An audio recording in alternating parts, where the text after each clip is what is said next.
नमस्कार। इस वीडियो में आप सभी का बहुत बहुत स्वागत है। मेरा नाम कमल कुमार है और आप देख रहे हैं खेतों तक मौसम यूट्यूब चैनल के ऊपर आप ये वीडियो देख रहे हैं। आज वैसे दुख भरी खबर तो ये है कि धर्मेंद्र पाजी हमारे बीच में नहीं रही। एक बार पहले भी खबर उड़ी थी, वो झूठी उड़ी थी, लेकिन आज तो उनका अंतिम संस्कार भी हो गया। मैंने भी कई फिल्में देखी है धर्मेंद्र साहब की और ज़्यादातर लोगों ने देखी होगी उनकी फिल्में। तो भावभीनी तरीके से मैं श्रद्धांजलि अर्पित करता हूँ कि उनकी आत्मा को शांति मिले और जहाँ कहीं अगर दोबारा से उनका जन्म हो तो कहीं अच्छे घराने में हो। चलो अपने अब शुरू करते हैं। वैसे ये देओल परिवार के लिए काफ़ी बुरा वक्त है। एक तो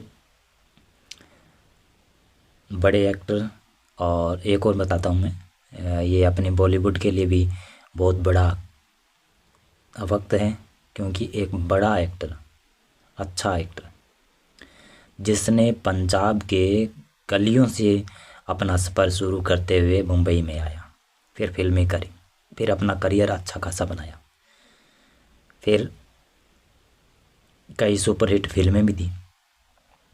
बीच में ऐसा भी दौर आया है कि वो फिल्मों में नहीं देखने को मिलते थे, लेकिन फिर अब अंतिम दिनों में उनकी फिल्में कई आने वाली हैं। कुछ दिनों में कई फिल्में भी, एक दो फिल्में भी रिलीज होगी, लेकिन वो धर्म पाजी हमारे बीच में नहीं रहेंगे। वैसे आज सुबह सुबह ही उनका देहांत हुआ था, तो आज उनका अंतिम संस्कार भी हो गया। लेकिन अब अपन मौसम की बात करेंगे। वैसे मेरे को ज़्यादा बॉलीवुड की जानकारी नहीं है, लेकिन मैंने ये देखा था, उनकी कई बार फिल्में देखी थी, तो इसलिए मेरे को ये याद था कि आज ऐसा बोलूँगा और बोल भी दिया। भावभीनी तरीके से श्रद्धांजलि भी अर्पित करता हूँ, और तो मैं क्या ही कर सकता हूँ।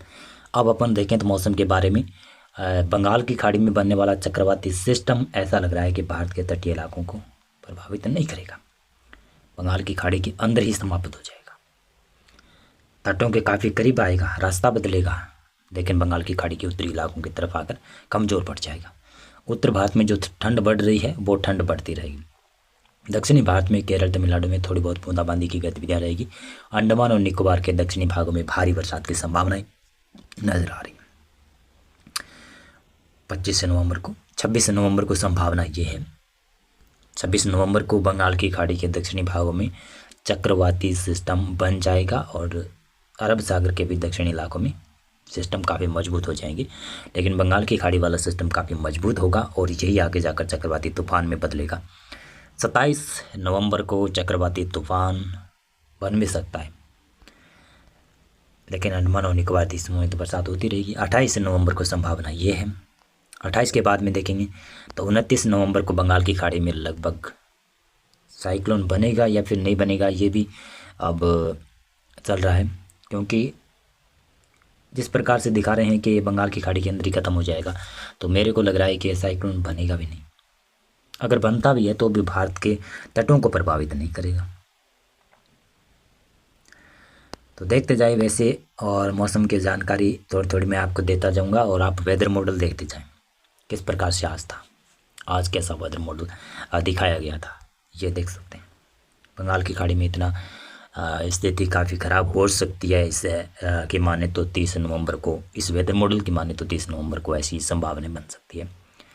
अरब सागर के दक्षिणी भागों में भी एक सिस्टम सर्कुलेशन जन्म लेगा, जिसका प्रभाव दक्षिणी भारत में पड़ेगा, लेकिन बंगाल की खाड़ी वाले सिस्टम का प्रभाव दक्षिणी भारत में कम ही पड़ने की संभावना है।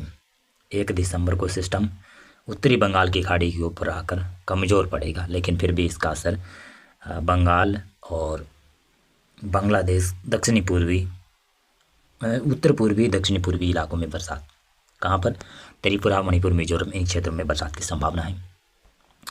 अंडमान और निकोबार देशों में बरसात की संभावना, लक्षद्वीप में भी बरसात की संभावना ही है।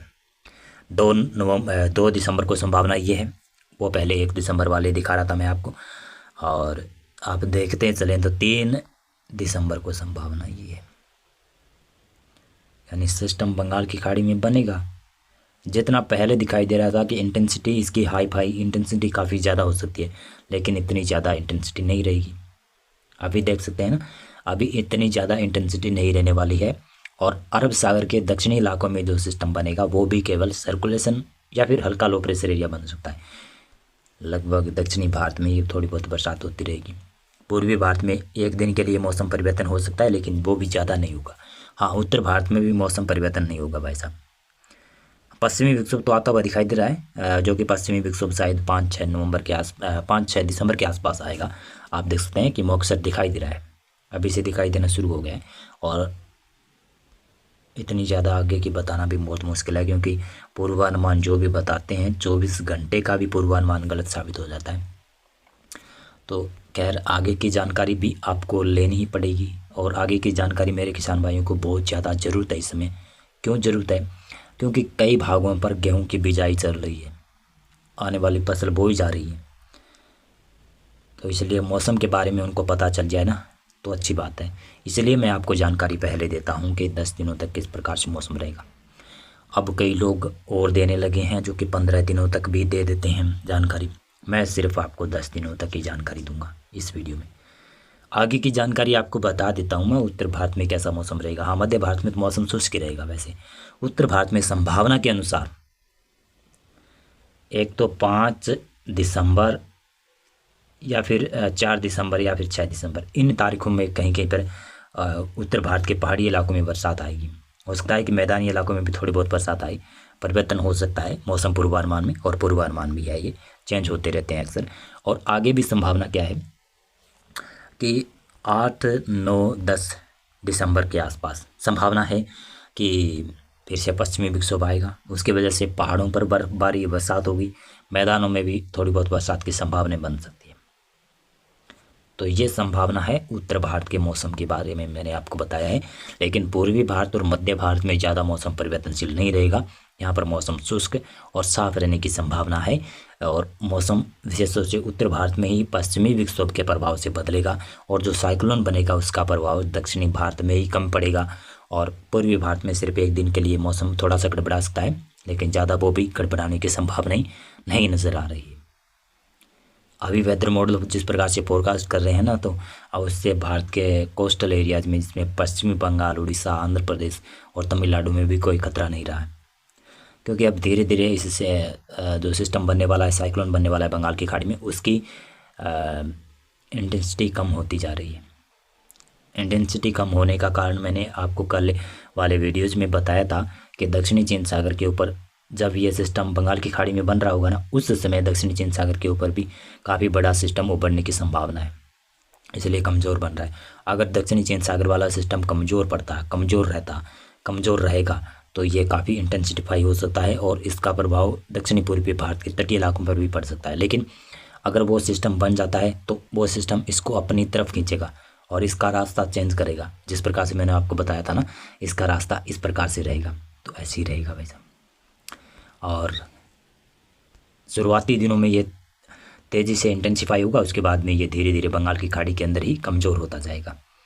ये थी जानकारी मौसम की। और आपको ये वीडियो कैसा लगा? आपको अगर ये वीडियो अच्छा लगा तो वीडियो को शेयर करना, लाइक करना, और चैनल को आप सब्सक्राइब करना। और बहुत बहुत धन्यवाद आपका पूरा वीडियो देखने के लिए।